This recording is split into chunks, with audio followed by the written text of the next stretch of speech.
কোথায় আছে?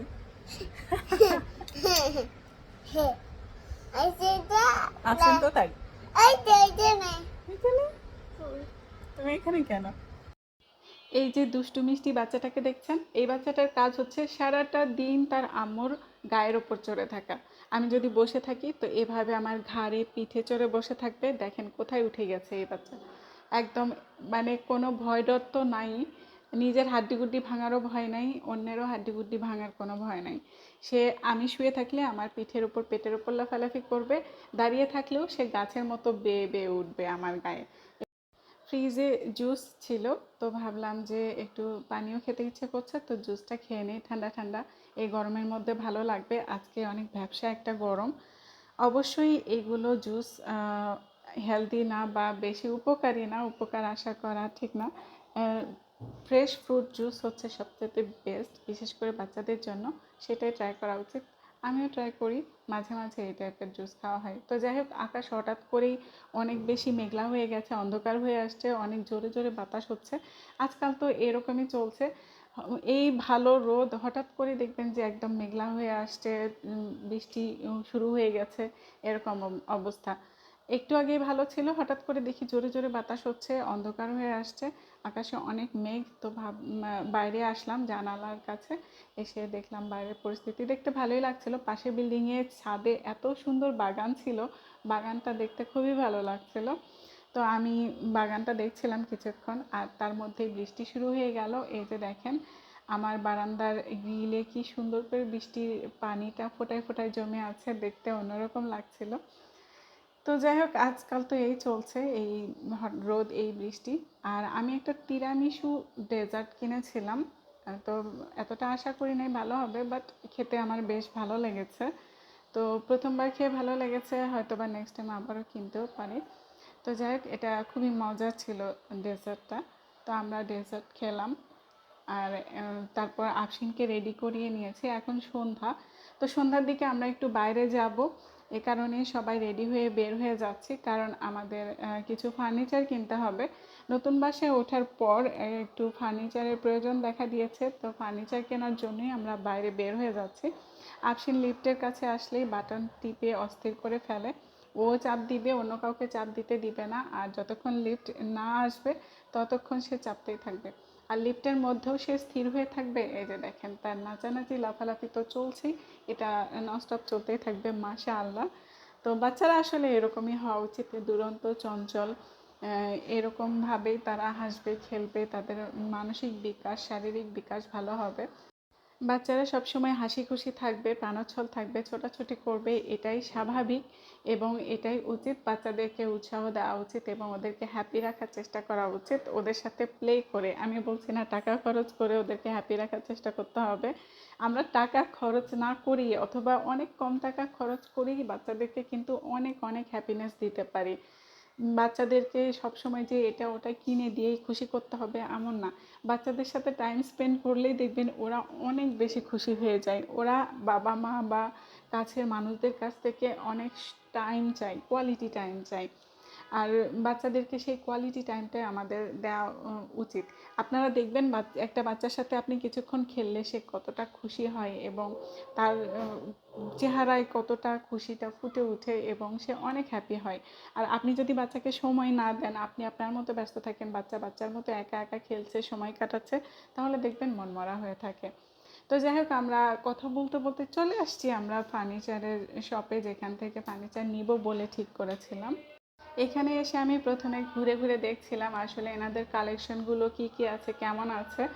আমি দেখছিলাম যে কোনোটা ভালো লেগে গেলে সেটা কিনবো, বা এই টাইপের, বা আমার প্রয়োজনীয় এমন কিছু আছে কিনা যেটা এনাদের কালেকশনে ভালো আছে। তো সব কিছুই দেখছিলাম, মেইনলি আমি আলমারি কিনতে আসছি। তো আলমারিগুলো দেখছিলাম, এটা হচ্ছে স্টিলের আলমারি। স্টিলের আলমারি ইদানিং এত সুন্দর উপরে পেইন্ট করা থাকে, দেখতে খুব ভালো লাগে। স্টিলের আলমারি টেকসইও অনেক বেশি দিন, বাট আমার কেন জানি পার্সোনালি স্টিলের আলমারি ভালো লাগে না, কারণ স্টিলের আলমারি খোলার বা বন্ধ করার সময় যে শব্দটা হয় এটা আমার কাছে কেমন ঢনঢনে একটা বিরক্তিকর শব্দ মনে হয়। এই কারণে আমি স্টিলের আলমারি কিনতে চাচ্ছি না, আমি অন্য আলমারিগুলোই দেখছিলাম, বাট তারপরও এনাদের কালেকশন দেখার জন্য আমি স্টিলের আলমারিও খুলে দেখলাম। নর্মালি ভেতরে যেরকম হয় সেরকমই। এটা ছিল 3 পার্টের একটা আলমারি। 3 পার্টের আলমারিগুলো যেরকম হয়ে থাকে এটা ঠিক সেরকমই ছিল। 3 পার্টের আলমারিগুলো দেখতে ভালো লাগে এবং অনেক স্পেস থাকে, ঠিক আছে, বাট বাসা শিফট করা, বাসা চেঞ্জ করা যাদের রেগুলার ব্যাপার তাদের জন্য 3 পার্টের আলমারিটা অনেক ভোগান্তির। সে কারণে আমি 3 পার্টের আলমারি কেনা পার্সোনালি প্রিফার করি না, কারণ 3 পার্টের আলমারি নিয়ে বাসা শিফট করা অনেক বেশি ঝামেলা। আর তার চাইতে আমি প্রিফার করি যে 2 পার্টের আলমারি 2টা কেনা ভালো একটা 3 পার্টের আলমারি কেনার থেকে। তো যাই হোক, এনাদের সোফার কালেকশনগুলো আমি দেখছিলাম, অনেক কালারফুল ছিল, আমার কালারফুল সোফা ভালো লাগে। এটা ডাবল পার্টের একটা আলমারি ছিল, এইটার ডিজাইনটা একটু অন্যরকম ছিল, সে কারণে আমার ভালো লেগেছে। আলমারি নর্মালি যেরকম হয়ে থাকে ওপরের অর্ধেক অংশটা সেরকম ছিল, আর নিচের দিকে দেখেন 3টা ড্রয়ার দেওয়া আছে। নর্মালি আলমারিতে এরকম ড্রয়ার থাকে না, ওয়ার্ড্রোবে এরকম ড্রয়ার থাকে। তো ওয়ার্ড্রোব কাম আলমারি হয়েছে এই আলমারিটা, এবং সে কারণে আমার কাছে ইউনিক লেগেছে, ভালো লেগেছে। আসলে ওয়ার্ড্রোবের মতো ড্রয়ারগুলো ইউজ করতে বেশি সুবিধা হয়, কাপড়গুলো গুছিয়ে রাখতে বেশি সুবিধা আমার কাছে মনে হয়। আর আলমারির ওপরে যে হ্যাঙ্গার ঝোলানোর অংশ থেকে শুরু করে পাশে শেলফ থাকে সেটাও ভালো লাগে। তো যখন আলমারি আর ওয়ার্ড্রোবের কম্বিনেশনে একটা আলমারি হয় তখন সেটা অবশ্যই কাজের এবং ইউজফুল হবে, সেটাই স্বাভাবিক। তো ওটা আমার ভালো লেগেছে। আর এই যে আলমারিটা দেখলাম এটা নর্মালি আলমারি যেরকম হয়ে থাকে সেই ডিজাইনের ছিল।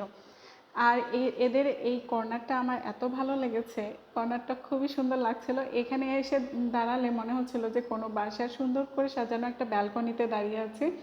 আর ব্যালকনিতে যেরকম গাছ টাছ দিয়ে ডেকোরেট করলে, চেয়ার বসিয়ে দিলে এরকম সুন্দর লাগে বসে চা কফি খাওয়ার জন্য। তো স্পেসটা আমার কাছে খুবই ভালো লেগেছে। আর এই যে আফসিন ছোটাছুটি করছিল, ঝোলাঝুলি করছিল, এর শরীরের মধ্যে কি আছে জানি না, যাক মাশাআল্লাহ আলহামদুলিল্লাহ, সব সময় তার ছোটাছুটি এইসব করতেই হবে। তো সোফার কালেকশনগুলো কালারফুল হলে আমার খুব ভালো লাগে। আর এখানে যে কালারগুলো দেখছেন এগুলো কিন্তু এখন ট্রেন্ডে আছে। আর মোস্ট অফ দ্য মানে মানুষগুলো সোফা কিনতে গেলে এই টাইপের কালারই কিনছে। আর আনফর্চুনেটলি আমারও পছন্দ এই টাইপেরই কালার।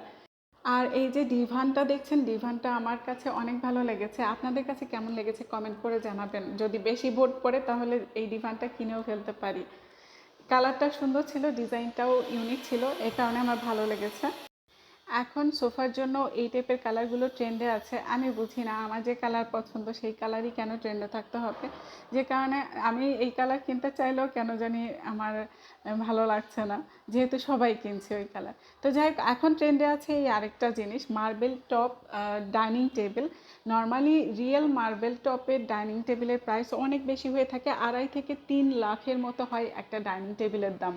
বাট আমার কাছে মনে হয় যে এত দাম দিয়ে ডাইনিং টেবিল কেনার কি দরকার, যেখানে আর্টিফিশিয়াল মার্বেল টপের ডাইনিং টেবিল এত সুন্দর হয় দেখতে, দূর থেকে বোঝার উপায়ই নাই, আর কাছের থেকেও খারাপ লাগে না। আমি কাছ থেকে দেখলাম, তো এটা ছিল 4 সিটার, আর প্রথমে যেটা দেখিয়েছি ওটা 6 সিটার ছিল ডাইনিং টেবিল, এবং প্রাইস খুবই রিজনেবল, আমি কিনেও ফেলতে পারি, কোনো ভরসা নাই।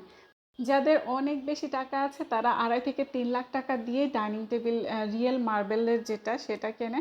বাট আমার কাছে মনে হয় এত টাকা দিয়ে ডাইনিং টেবিল কেনার কি দরকার, কারণ কিছুদিন পরেই ট্রেন্ডটা চেঞ্জ হয়ে যাবে, অন্য ট্রেন্ড আসবে, তখন আরেক টাইপের কিনতে ইচ্ছে করবে। সো আমার কাছে মনে হয় আর্টিফিশিয়াল যে মার্বেল টপ টেবিল আছে এটা কেনাই আমার জন্য বেশি সুবিধার বা বেশি সঠিক বলে মনে হয়। তো এখানে আরেকটা ইউনিক ডিজাইনের ওয়ার্ড্রোব দেখায় আপনাদেরকে।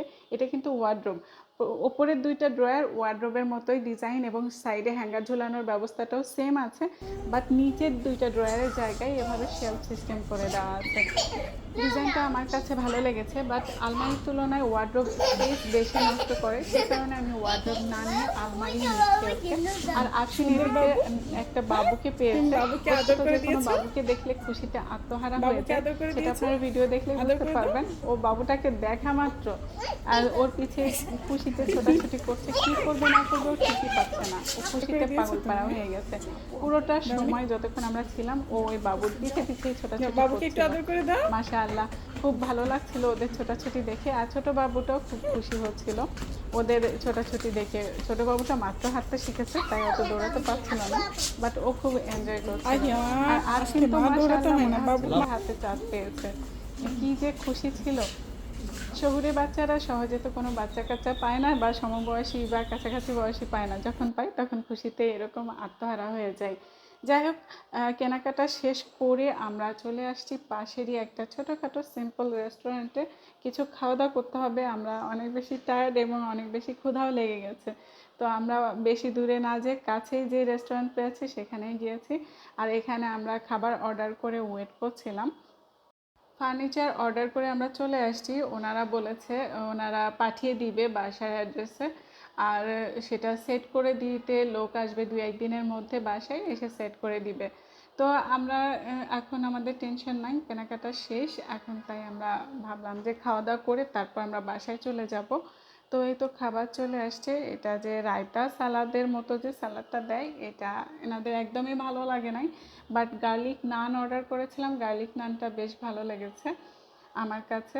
যদিও গার্লিকের সাথে উপরে গাজরও দেওয়া ছিল, দেখতে সুন্দর লাগছিল। চিকেন চাপ অর্ডার করেছিলাম, চিকেন চাপটা খেতে বেশ ভালো ছিল, আমরা খুব এনজয় করেছি। এটা অনেক মজা ছিল। নেক্সট টাইমও ওই রেস্টুরেন্টের আশেপাশে দিয়ে গেলে হয়তো বা আবারও ট্রাই করব। তো যাই হোক, এটা আরেকটা গার্লিক নান। আর আমরা সাথে নিয়েছিলাম বিফ শিক কাবাব। চিকেন শিক কাবাব আমার অত ভালো লাগে না, নর্মালি ফার্মের চিকেনের প্রতি আমার একটা অভক্তি আছে। তো বিফ শিক কাবাব নিয়েছিলাম, এটাও খেতে ভালো ছিল। তো এই ছিল আমাদের হালকা নাস্তা, যেটা আমরা এনজয় করছিলাম। আর এগুলো একটু স্পাইসি হলেও আফশিন ইদানিং একটু ঝাল খেতে পারে, সে কারণে আফশিনকেও অল্প করে আমি দেই এবং আফশিন খেতে পারে। আফশিনেরও ক্ষুধা লেগে গিয়েছিল, তাই খেতে চাচ্ছিল। আমি ওকে খাওয়াতে যাব, বাট সেই সময়ে দেখলাম যে ও আরেকটা পার্টনার পেয়ে গেছে। আর ও আফশিন যেখানেই যায় মাশাআল্লাহ কাউকে না কাউকে ছোট বাবুকে পেলে দেখা যাচ্ছে যে তার সাথে সেখানে সময় কাটানো শুরু করে দেয়। আর আমিও তাকে স্পেস দিই যে ও সময় কাটাক, বাচ্চাদের সাথে সময় কাটানো অবশ্যই ভালো। তো এই হচ্ছে আফশিনের আরেকটা নতুন পার্টনার। আজকের ভিডিওতে আফশিনের বেশ কিছু ছোট ছোট বাচ্চা খেলার সাথে দেখবেন। তো এরপরে আরেকটা আছে, সেটাও আমি ভিডিও ক্লিপটাও অ্যাড করে দিব। তো এই বাবুটা অনেক কিউট ছিল, আফশিনের কাছে নিজে পাশের টেবিল থেকে সে নিজে এসেছে, এই যে আফশিনকে সে আদর করে দিল। আর আফশিনকে আদর করে দেওয়াতে হঠাৎ করে আফশিন নিজেই ভ্যাবাচাকা খেয়ে গেছে। তারপর যাই হোক আফশিনকে খাওয়াচ্ছিলাম। আর তারপর মা চা খেতে চাচ্ছিল, তো আমরা চা অর্ডার করেছিলাম। এই চাটা অনেক মজা ছিল। এই টাইপের ছোটোখাটো সিম্পল রেস্টুরেন্টের বাকি খাবার যেমনই হোক না কেন, চা কিন্তু সবসময় ভালো হয়, চা খেতে অনেক মজা হয়। তো আমিও লোভ সামলাতে পারিনি, চা খেলাম আমরা। চা খাওয়ার পর এই যে আমরা বিল টিল পে করার জন্য বসে আছি, আর মা আমাকে বলছিল আমাকে পান খাওয়াতে হবে কিন্তু। তো যাই হোক, মা সবসময় পান খায় না, মাঝে মাঝে পান খায় শখ করে। একসময় মা প্রচুর পান খেত, অনেক পান খেত দিনে। বাট তারপর কয়েকবারের চেষ্টায় মা শেষ পর্যন্ত পান খাওয়া ছাড়তে পেরেছে। বাট এখন রেগুলার পান খায় না, মাঝে মধ্যে তার শখ হয় পান চিবানোর, তো তখন সে পান খায়।